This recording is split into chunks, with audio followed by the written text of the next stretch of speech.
예수님께서 십자가에서 못 박혀 죽으시고 무덤에 장사된 지 3일 후에 죄와 사망 권세를 이기시고 승리의 부활을 하셨습니다.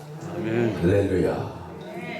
이 감격스러운 부활절에 사랑하는 은목 가족들과 함께 부활의 주를 찬양하며 예배드리게 됨을 감사하며 부활의 기쁨과 소망이 넘치시기를 축원합니다. 우리 옆에 분과 인사 한번 합니다. 예수님 부활하셨습니다. 예수님 부활하셨습니다. 온 우주 아래 예수님의 부활 소식보다 더 기쁜 소식이 있겠습니까? 아마 없을 겁니다. 왜 그러냐면 예수님의 부활은 인간의 죽음의 문제가 해결되었음을 선언하는 것입니다. 인간의 최대의 문제는 뭐니 해도 죽음의 문제일 것입니다. 죽음보다 더 큰 문제가 있겠습니까? 우리 가정에도 여러 가지 문제 속에 살지만 죽음보다는 더 클 수가 없습니다. 여러분, 죽음이 왜 왔습니까? 아담의 범죄로 인하여 죽음이 왔습니다. 로마서 5장 12절에 한 사람으로 말미암아 죄가 세상에 들어오고 죄로 말미암아 사망이 왔나니 이와 같이 모든 사람이 죄를 지었으므로 사망이 모든 사람에게 이르렀느니라. 아담으로 인해 죄가 세상에 들어왔고 모든 사람이 죄인이 되었고 온 인류가 죽음에 이르게 됐습니다. 아담 이후 단 한 사람도 죽음을 거역하거나 죽음을 피한 사람은 없습니다. 불사약을 구하던 진시황도 죽었습니다. 내 사전엔 불가능이란 없다고 호언장담하던 나폴레옹도 죽음만큼은 피하지 못하고 세인트 헬라의 섬에서 외로이 죽음을 맞이했습니다.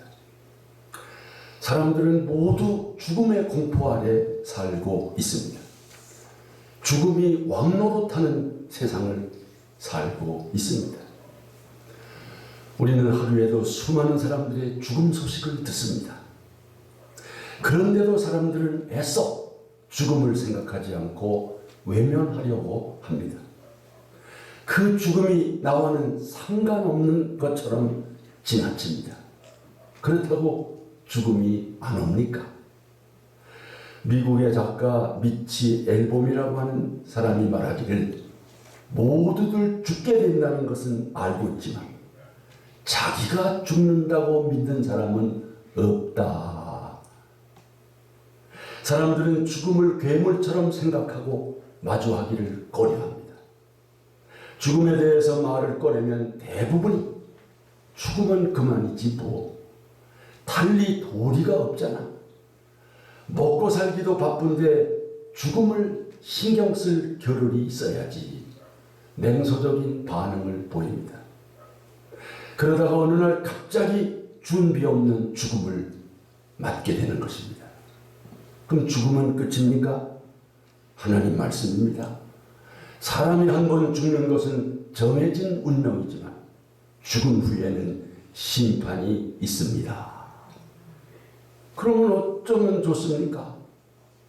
인간으로서는 죽음에 대한 답이 없습니다. 여러분, 죽음의 문제는 예수님만이 답입니다. 예수님의 부활이 죽음에 대한 해결책입니다. 예수님의 부활은 죽음의 문제가 해결되었음을 선언합니다. 예수님께서 부활하심으로 사망 권세를 이기셨습니다. 예수님의 부활이 죽음의 도도한 물줄기를 끊어버렸습니다. 이제 예수를 믿고 부활을 믿는 성도들은 죽음에 대해서 감히 큰 소리 칠 수 있습니다. 사망아, 너희 승리가 어디 있느냐? 사망아, 네가 쏘는 것이 어디 있느냐? 사망이 쏘는 것은 죄요, 죄의 권능은 율법이라. 그동안 죄 때문에 사망이 우리 가운데서 왕노릇했습니다. 그 누구도 죄와 사망을 이길 수 없었습니다. 오직 예수 그리스도께서 죄와 사망 권세를 이기셨습니다. 예수께서 사망 권세를 이기시고 예수님께서 부활하셨습니다. 이제 우리는 더 이상 사망에 매여 있지 않습니다. 빚을 다 갚았으니 더는 빚쟁이한테 시달릴 필요가 없습니다. 사면을 받았으니 이제 형사나 검사 앞에서도 떳떳합니다. 누구도 예수 안에 있는 우리를 정죄할 수 없습니다. 이제 그리스도 예수 안에 있는 자에게는 결코 정죄함이 없나니 이는 그리스도 예수 안에 있는 생명의 성령의 법이 죄와 사망의 법에서 너를 해방하였습니다. 예수님의 십자가의 대속의 죽으심과 부활로 말미암아 죄와 죽음의 문제가 해결되었습니다. 사망 권세를 이기시고 부활하신 우리 주님을 찬양합니다. 얼마나 감사합니까? 부활절은 죄와 죽음이 패하고 생명이 승리한 날입니다. 사탄이 패하고 예수님께서 승리하신 날입니다. 사탄이 예수를 십자가에 못 박았지만 예수님이 부활하심으로 사탄의 머리를 깨뜨렸습니다. 예수님이 부활하심으로써 우리를 죄와 사망에서 구원해 주심을 찬양합니다. 두 번째, 예수님은 믿을 만한 증거로 주신 예수님의 부활은 믿을 만한 증거로 주신 하나님의 승부수입니다. 승부수란 바둑이나 장기 같은 데서 판의 승패를 좌우하는 결정적인 수를 가리킵니다. 신의 한 수라고 하는 말이죠. 예수님의 부활이야말로 진짜 신의 한 수입니다. 부활은 예수님께서 이루신 중요한 사역 중에 하나가 아니라 모든 사람들에게 믿을 만한 증거로 주신 하나님의 승부수입니다. 사도행전 17장 31절에 그를 죽은 자 가운데서 다시 살리신 것으로 모든 사람에게 믿을 만한 증거를 주셨습니다. 하나님께서는 예수를 죽은 자 가운데서 다시 살리셔서 모든 사람에게 믿을 만한 증거를 주신 것입니다. 우리가 예수를 구주로 믿는 근거는 예수님의 부활 때문입니다. 부활은 예수를 믿을 만한 확실한 표적이요 물증입니다. 만약에 부활이 없다면 우리의 믿음은 헛된 것입니다. 고린도전서 15장 14절에 그리스도께서 만일 다시 살아나지 못하셨으면 우리가 전파하는 것도 헛것이요 또 너희 믿음도 헛것이라. 그러나 부활은 확실한 사실이기에 우리의 믿음은 결코 헛되지 않을 것입니다. 이 믿을 만한 증거, 가장 확실한 표적, 부활의 물증을 보시고 예수를 그리스도로 살아계신 하나님의 아들로 나의 구주로 확신합니다. 예수님께서는 가장 큰 표적이 뭐라고 말씀하셨습니까? 요나의 표적밖에는 보일 표적이 없느니라. 요나가 밤낮 사흘 동안 큰 물고기 뱃속에 있었던 것 같이 인자도 밤낮 사흘 동안 땅속에 있으리라. 요나가 사흘 동안 큰 물고기 뱃속에 있다가 살아난 것처럼 예수님도 사흘 동안 무덤 속에 계시다가 부활하셨습니다. 이것이 가장 큰 표적입니다. 부활하신 예수님만이 우리의 구원자가 되십니다. 예수님만이 우리를 천국으로 인도하는 길이십니다. 내가 곧 길이요 진리요 생명이니 나로 말미암지 않고는 아버지께로 올 자가 없느니라.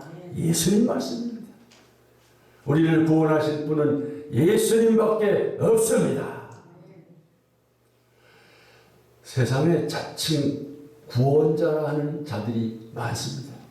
소위 천국 티켓을 파는 이단 사이비들도 많습니다. 종교도 많습니다. 그러나 어떤 종교가 우리를 구원할 수 있겠습니까? 4대 성인이라고 하는 분들도 좋은 가르침은 줄 수 있어도 우리를 구원할 수는 없습니다.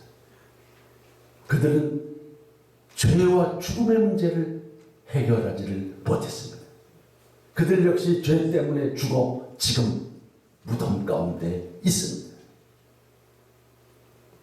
한 제자가 공자에게 이렇게 물었습니다. 스승님, 감히 여쭙겠습니다.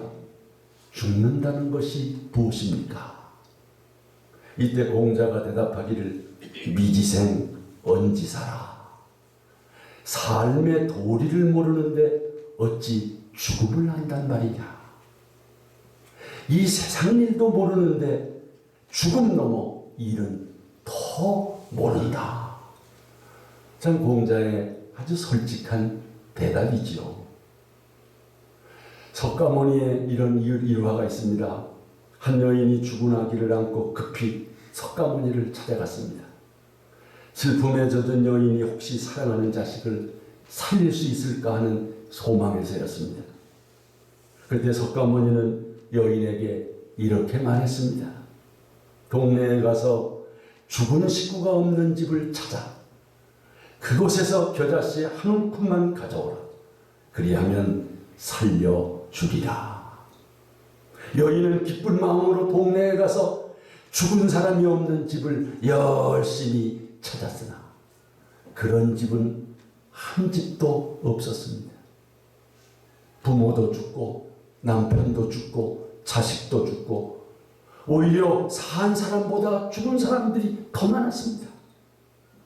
결국 죽음으로 인한 슬픔이 자신에게만 있는 것이 아니라 모든 사람에게 있다는 것을 깨달은 여인은 출가를 해서 고행의 길을 갔다고 합니다. 석가모니도 모든 사람이 죽는다는 것을 깨우쳤을 뿐 죽음의 문제를 해결할 수 있는 길을 제시하지를 못했습니다. 성철 스님, 부모 형제를 다 버리고 출가하여 81살로 타계하기까지 8년간을 눕지 않고 장자 불화에 천적 자세로 극기 수행을 했습니다. 하지만 그는 임종 직전에 이렇게 천추의 한을 토로했습니다. 나는 한평생 중생들에게 진리 아닌 것을 진리라고 속인 죄가 너무도 커서 지옥에 떨어진다. 내 죄는 산보다 높고 바다보다 깊은데 내 어찌 감당하랴. 내가 80년 동안 포기한 것은 다 헛것이로다. 우리는 구원이 없다. 지은 죄값을 해결할 자가 없기 때문이다. 법륜의 증문즉설에서 한 여인이 일어나서 그 법륜에게 이렇게 질문합니다. 사람이 죽으면 어떻게 되나요? 그때 법륜이 그게 뭐가 그리 궁금해요? 난 하나도 궁금하지 않은데 죽고 나서 좋은 데 간다 하고 나쁜 데 간다 하고 어떤 게 더 좋아요? 좋은 데 간다 그러는 게 더 좋은데 그럼 그렇게 생각해요. 한마디로 사후의 일은 모른다는 거예요. 관심을 끄라는 겁니다. 난 그래도 한 시대에 그래도 뭐 도를 안다고 하는 법률이라는 분이 어떻게 저렇게 무책임한 말을 할까? 그걸 모르는데 어떡합니까? 그러나 예수님께서는 나사로의 죽음 앞에서 오늘 본문 뭐라고 말씀하셨습니까? 나는 부활이요 생명이니 나를 믿는 자는 죽어도 살겠고 무릇 살아서 나를 믿는 자는 영원히 죽지 아니하리니 이것을 내가 믿느냐? 이래서 우리가 예수 믿는 거 아닙니까? 예수님께서는 이렇게 말씀하신 대로 십자가에 달려 죽으셨다가 3일 후에 부활하셨습니다. 부활의 주를 찬양합니다. 셋째는 예수님의 부활은 우리 믿는 성도들의 부활을 보증하는 것입니다. 예수님께서 부활하신 것은 마치 죽은 나무가 살아서 열매를 맺은 것과 같습니다. 예수님의 부활은 죽은 자들 가운데서의 첫 열매입니다. 고린도전서 15장 20절에 그러나 이제 그리스도께서 죽은 자 가운데서 다시 살아 잠자는 자들의 첫 열매가 되셨도다. 지금까지 죽었다가 다시 산 사람은 없습니다. 잠시 살았다가 다시 죽었습니다. 그러나 이제는 아닙니다. 예수님께서 부활의 첫 열매가 되신 것은 앞으로 계속해서 부활의 열매가 맺을 것을 말씀하시는 것입니다. 우리 예수 믿는 성도들의 부활을 보증하는 것입니다. 여러분도 저도 반드시 부활하게 될 것을 믿습니다. 만물이 소생하는 새봄입니다. 봄은 생명과 부활의 계절입니다. 모든 식물들이 봄을 맞으니 새싹을 틔우고 꽃을 피웁니다. 저는 올해 은퇴 이제 2년차 들어갔는데 올해 모처럼 봄을 느끼는 것 같아요. 작년에는 제 아내가 수술하는 것 때문에 아마 정신이 없었는지 봄이 언제, 올해는 아침에 참 아니면 때로 오후에 그 천변을 걸으면서 예쁜 꽃들을 보면서 너무 감사하고 저절로 찬양이 나와요. 종교개혁자 마틴 루터의 말대로 봄철이 되어 새롭게 움트는 새싹마다 피어나는 꽃잎마다 주님께서 부활의 약속을 새겨 넣으셨다. 다 부활한 거 아닙니까? 겨울에 죽었다가 다 부활하는 것입니다. 이것을 볼 때 만물의 영장인 인간이 죽음으로 끝나겠는가? 더욱이 예수 생명을 가진 자가 죽음으로 끝나겠는가? 우리는 확실히 죽었다가 다시 부활할 것을 믿습니다. 영국 옥스퍼드 대학의 유명한 고고학팀이 고대 문명을 연구하기 위해서 이집트에 갔습니다. 여러 고적을 발굴하다가 피라미드에서 3,000년 된 씨앗 하나를 발견했습니다. 호기심을 가지고 이슬을 땅에 씌워놓았습니다. 3,000년 된 씨앗. 놀랍게도 거기서 움이 트고 싹이 났습니다. 그래도 인간의 부활을 못 믿겠다고요? 예수 생명을 소유한 사람은 반드시 부활합니다. 예수가 생명의 근원이요 원천입니다. 아들이 있는 자에게는 생명이 있고 하나님의 아들이 없는 자에게는 생명이 없느니라. 부활절 계란, 어미닭이 20일 동안 계란을 품고 있으면 병아리가 껍질을 깨고 나옵니다. 부활을 상징합니다. 그러나 아무 계란이나 다 병아리가 나오는 것은 아닙니다.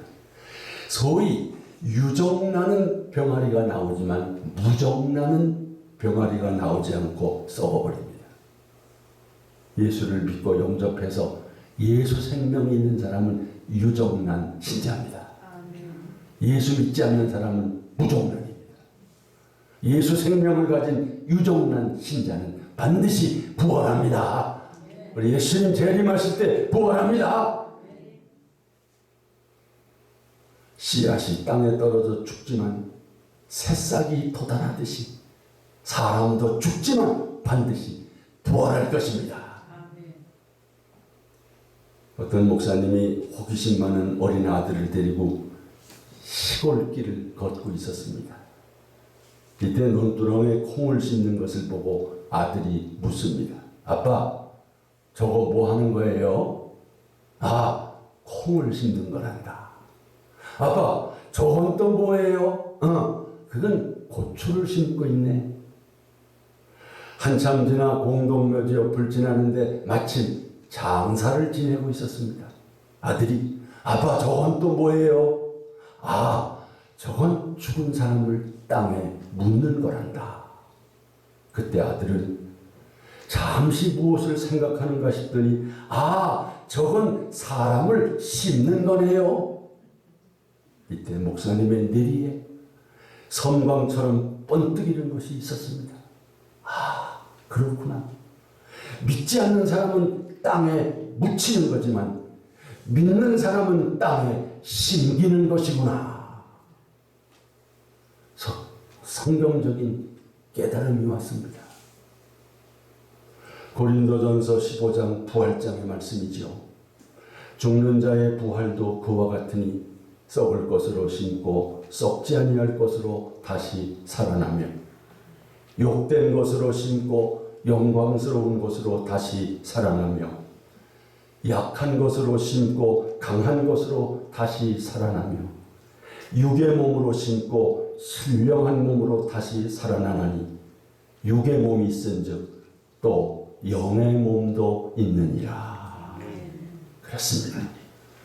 우리 믿는 사람들은 땅에 묻히는 것이 아니라 심겨지는 것입니다. 다시 살아나니까요. 다시 부활하니까요. 옆에 분과 인사 한번 하겠습니다. 묻히지 말고 심겨지기 바랍니다.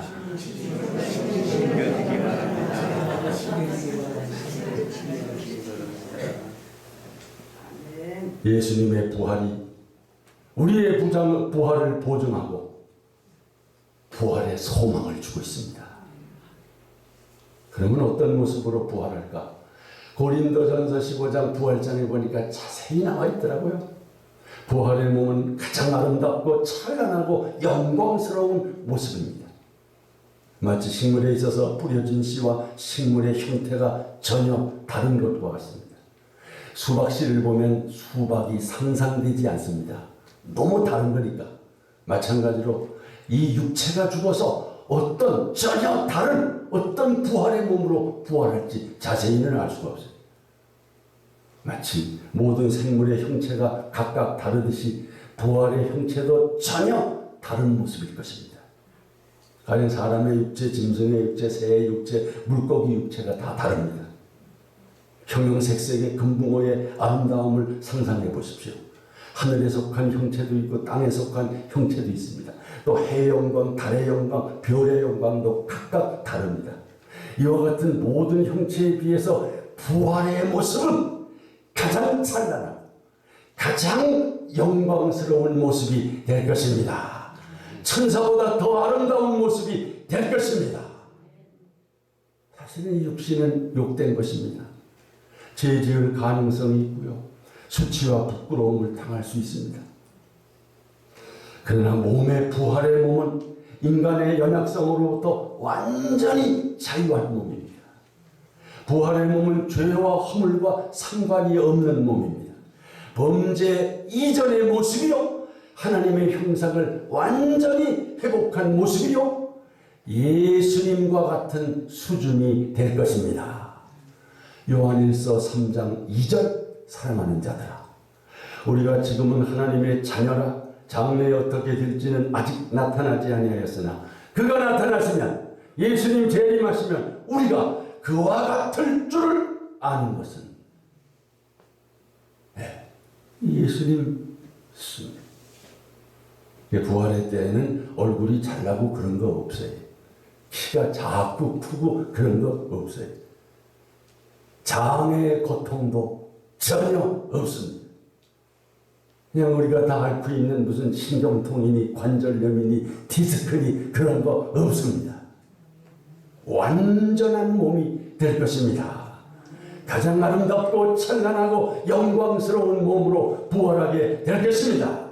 그날의 천사가 우리를 부러워할 것입니다.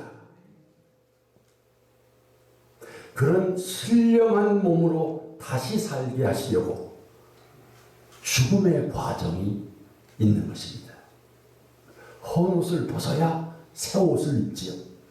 헌 집을 부셔야 새 집을 짓는 겁니다. 부활장을 쉬운 성경으로 다시 보면 죽은 사람들의 부활도 이와 같습니다. 몸은 묻히면 썩지만 썩지 않을 것으로 다시 살아납니다. 천한 몸으로 묻히지만 영광스러운 몸으로 다시 살아나며, 약한 몸으로 묻히지만 강한 몸으로 다시 삽니다. 육체의 몸으로 묻히지만 영의 몸으로 다시 살아납니다. 육체의 몸이 있으면 영의 몸도 있는 것입니다. 가장 아름답고 찬란하고 영광스러운 부활의 모습을 바라보며 기뻐하며 소망하시기를 바랍니다. 끝으로 예수님의 부활은 예수님께서 우리 가운데 살아 계심을 의미하는 것입니다. 예수님께서는 부활하신 후 40일 동안 제자들과 함께 계시다가 승천해 가셨습니다. 부활의 주님과 함께하는 40일간 제자들은 말할 수 없는 감격스러움과 친밀한 교제의 시간을 가졌습니다. 하지만 주님이 승천하심으로써 제자들은 홀로 남겨지게 됐습니다. 이때 제자들은 어떻게 했습니까? 예수님의 분부대로 마가 다락방에 모였습니다. 거기서 마음을 같이하여 오로지 기도에 힘썼습니다. 그때 주님이 약속하신 성령을 그곳에 보내주셨습니다. 바람과 같은 성령, 불 같은 성령이 강림했습니다. 제자들 모두가 성령 충만함을 받았습니다. 그러자 제자들에게 놀라운 변화가 일어났습니다. 제자들이 전혀 다른 사람이 되었습니다. 그들은 밖으로 뛰쳐나가서 예수 그리스도의 십자가와 부활을 증거했습니다. 더더욱 놀라운 사실은 예수님이 승천하셔서 보이지 않아도 예수님이 안 계시다는 생각이 전혀 들지 않는 것입니다. 그러면서 예수님이 하신 말씀이 생각이 났습니다. 내가 너희를 고아와 같이 버려두지 아니하고 너희에게로 다시 오리라. 조금 있으면 세상은 다시 나를 보지 못할 것이로되 너희는 나를 보리니 이제 내가 살아있고 너희도 살아있겠습니다. 사도 바울의 고백처럼 내가 그리스도와 함께 십자가에 못 박혔다니 그런즉 이제는 내가 사는 것이 아니요 오직 내 안에 그리스도께서 사시는 것이라. 성령으로 다시 오신 예수 그리스도의 영이 각각의 제자들의 마음속에 임재하셨습니다. 육신을 가지시고 시공간의 제한을 받으셨던 예수님께서 이제 성령으로 그리스도의 영으로 임하셨을 때는 시공간의 제약을 받지 않으시고 역사하셨습니다. 주님의 이 말씀이 제자들에게 강력하게 다가왔습니다. 내가 너희에게 분부한 모든 것을 가르쳐 지키게 하라. 볼지어다 내가 세상 끝날까지 너희와 항상 함께 있으리라. 이제 제자들을 버티게 해주는 힘은 예수님에 대한 과거의 추억이 아니라 생생한 현재적 임재였습니다. 부활하신 예수님이 성령 안에서 제자들의 마음속에 살아 계셨습니다. 제자들의 삶 가운데 살아 계셨습니다. 믿음이란 부활의 주 예수 그리스도의 영적 임재를 가리킵니다. 참 신앙생활이란 성령 안에서 예수님과의 인격적으로 같이 사는 것이 여주동행하는 거지. 그렇지 않은 것은 한낱 종교생활에 불과한 것이죠.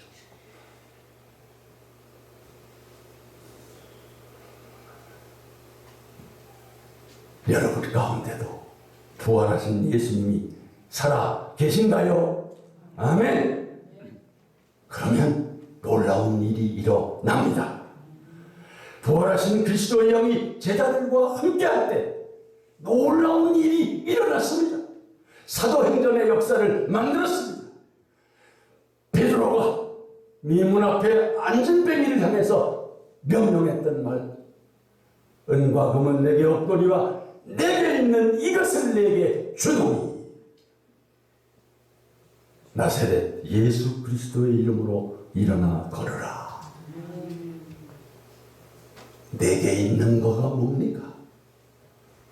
부활하신 예수 그리스도를 가지고 있다는 것. 부활하신 예수 그리스도가 내 안에 살아 계시다는 것입니다. 예수님 우리 가운데 살아계심을 믿습니다. 이제는 부활절 신앙이 아니라 부활의 신앙으로 다시 나요. 부활이요 생명이신 우리 구주 예수님을 찬양합니다.